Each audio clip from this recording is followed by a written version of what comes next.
با استفاده از فرصت مناسب میخواهم به جامعه جهانی بار دیگر مراجعت نمایم که حجم کمک‌های بشردوستانه را به مردم اذیت کشیده افغانستان بیشتر گردانند.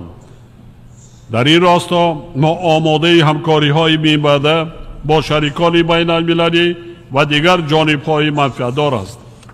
ما همانا راه‌اندازی مکالمه بین افغانی و تأسیس حکومت واقعاً همه شمول را با اشتراک نمایندگان همه قوم و ملت‌ها و گروه‌های سیاسی و اجتماعی زمینه مهمی رسیدن به صلح و ثبات پایدار در افغانستان بدانیم.